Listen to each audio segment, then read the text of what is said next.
Ang aswang sa San Roque. Sa isang liblib na baryo sa Visayas, may isang alamat na matagal nang bumabalot sa takot ng mga tao.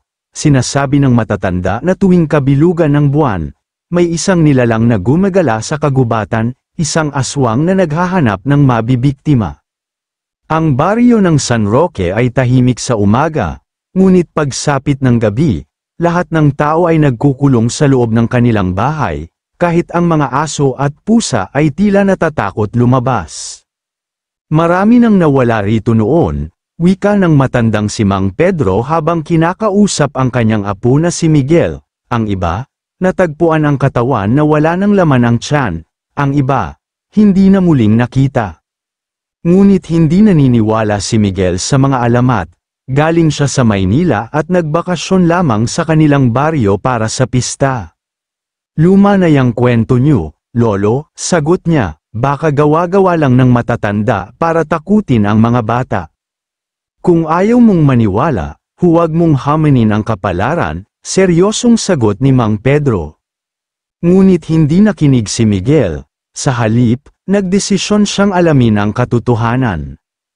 Isang gabi, kasama ng kanyang mga kaibigan na sina Brian at Joel, nagplano silang pumunta sa kagubatan kung saan sinasabing nagtatago ang aswang. Kung may aswang talaga, makikita natin yan ngayon, wika ni Brian habang may dalang flashlight. Habang naglalakad sila sa kakahuyan, napansin nilang lumalamig ang hangin, ang buwan ay maliwanag, at ang buong paligid ay tahimik, masyadong tahimik. Parang may mali, bulong ni Joel. Bigla, may narinig silang mahihinang kaluskos sa mga dahon. Napalingon si Miguel at nakita niya ang isang pares ng pulang mata na nakasilip mula sa isang malaking puno. Tao ba yun? Tanong ni Brian, nanginginig. Bago sila makatakbo, lumabas mula sa dilim ang isang matandang babae, si Aling Rosa, isang tagalinis ng simbahan sa kanilang baryo. Hindi kayo dapat nandito, wika ni Aling Rosa. Umalis na kayo bago mahuli ng aswang.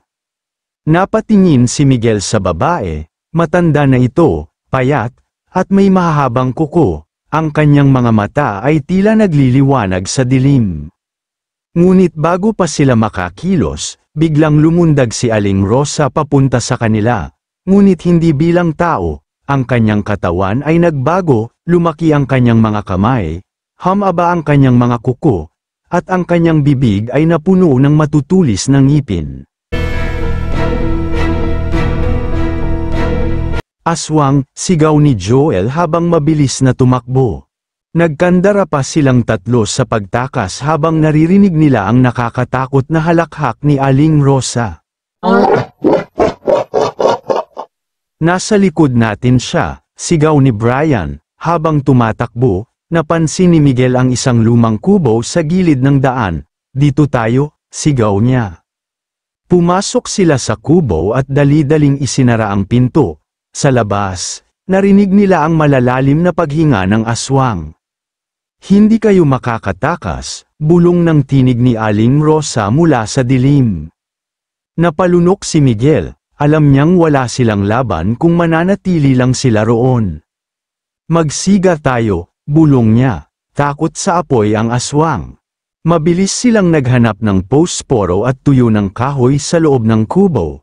Nang muling lumabas si Aling Rosa sa bintana, sinindihan ni Miguel ang isang sulo at itinapat sa mukha ng aswang. Aray! Sigaw nito habang mabilis na umatras. Sinamantala nila ang pagkakataon at mabilis na tumakbo pabalik sa baryo.